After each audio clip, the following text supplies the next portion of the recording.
subscribe to my channel, and also press this bell icon. નમસ્કાર મિત્રો, હું sunrise academy વતી મૌલિક આજે આપની સમક્ષ અમુક જનરલ નોલેજના પ્રશ્નો લઈને આવી રહ્યો છું. તો આ જનરલ નોલેજના પ્રશ્નોને આપણે હવે જોઈએ. પહેલો પ્રશ્ન જોઈએ. પહેલો પ્રશ્ન છે, ગરમીનો શ્રેષ્ઠ સંવાહક કોણ છે? મિત્રો, ગરમીનો શ્રેષ્ઠ સંવાહક કોણ છે? જેનો જવાબ છે ઈથર. ઈથર એ ગરમીનો શ્રેષ્ઠ સંવાહક છે. હવામાં બાષ્પ થરવાની ક્રિયાને શું કહેવાય છે? બીજો પ્રશ્ન છે, હવામાં બાષ્પ થરવાની ક્રિયાને શું કહેવાય છે? જેનો જવાબ છે ઘનીભવન. ઘનીભવન. ત્રીજો પ્રશ્ન છે મિત્રો, નખ પરથી નેઇલ પોલિશ દૂર કરવા માટે કયું સંયોજન વપરાય છે? બીજી વખત, નખ પરથી નેઇલ પોલિશ દૂર કરવા માટે કયું સંયોજન વપરાય છે? જેનો જવાબ છે ઇથેનોલ.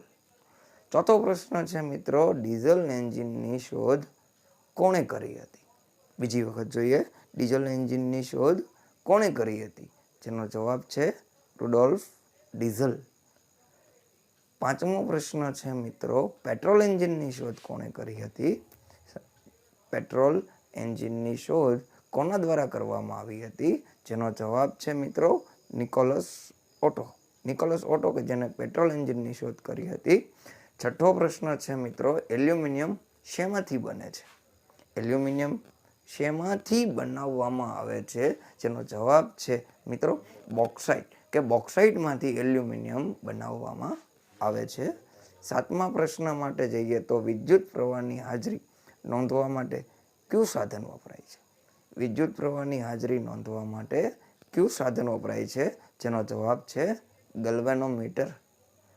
આઠમો પ્રશ્ન છે મિત્રો, અવકાશમાં જઈને પૃથ્વીની ફરતે પહેલા આંટો મારવાવાળા વૈજ્ઞાનિક કોણ હતા? અવકાશમાં જઈ પૃથ્વીની ફરતે પહેલા આંટો મારનાર વૈજ્ઞાનિક યુરી ગેગરીન રશિયાથી છે. નવમો પ્રશ્ન મિત્રો, રાષ્ટ્રીય વિજ્ઞાન દિવસ ક્યારે ઉજવવામાં આવે છે? રાષ્ટ્રીય વિજ્ઞાન દિવસ ક્યારે ઉજવવામાં આવે છે? જેનો જવાબ છે મિત્રો 28 ફેબ્રુઆરી. 28 ફેબ્રુઆરી. દસમો પ્રશ્ન છે મિત્રો, કાર્બન પરમાણુ બીજા કાર્બન પરમાણુ સાથે કેવા પ્રકારનો બંધ બનાવે છે? એક કાર્બન પરમાણુ બીજા કાર્બન પરમાણુ સાથે કેવા પ્રકારનો બંધ બનાવે છે? સહસંયોજક બંધ. જવાબ છે સહસંયોજક બંધ.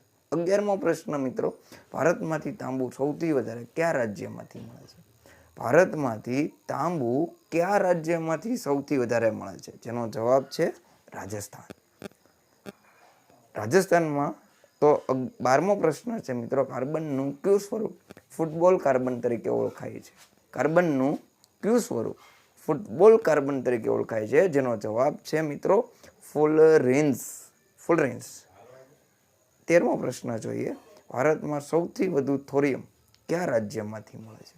ભારતમાં થોરિયમ સૌથી વધારે કયા રાજ્યમાંથી મળે છે? જેનો જવાબ છે મિત્રો કેરળ.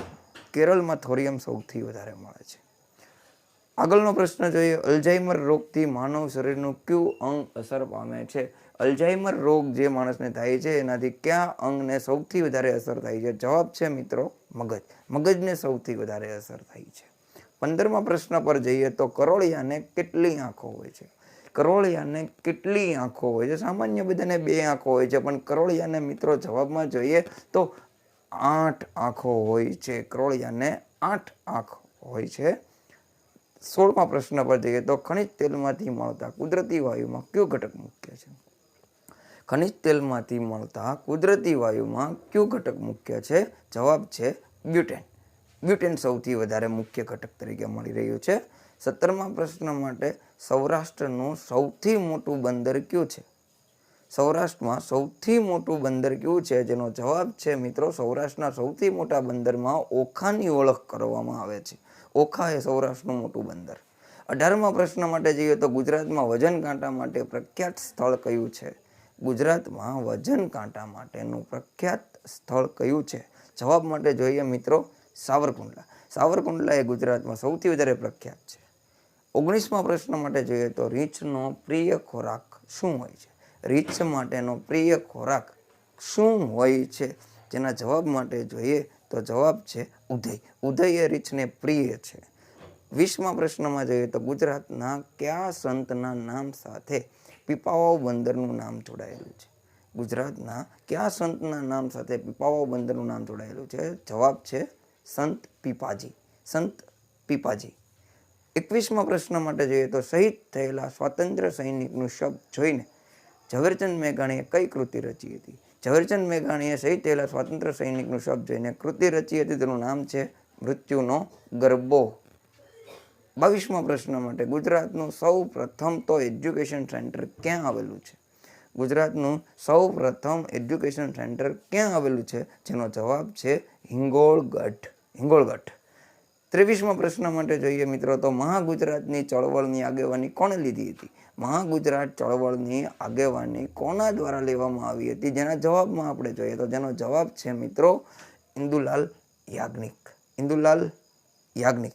24મા પ્રશ્ન માટે જોઈએ તો રામ રમકડું જડિયું રે પદ કોણે રચ્યું છે? રામ રમકડું જડિયું રે પદ કોણે રચ્યું છે? તો જેના જવાબ માટે આપણે જોઈએ તો છે મીરાબાઈ. મીરાબાઈ દ્વારા રચવામાં આવેલ છે. અને 25મો પ્રશ્ન જોઈએ તો અંગ્રેજોની રંગભેદની નીતિ સામે સત્યાગ્રહની ઘટના મહાત્મા ગાંધીજીના કયા પુસ્તકમાં છે? તો એના જવાબ માટે આપણે જોઈએ તો દક્ષિણ આફ્રિકાના સત્યાગ્રહનો ઇતિહાસ.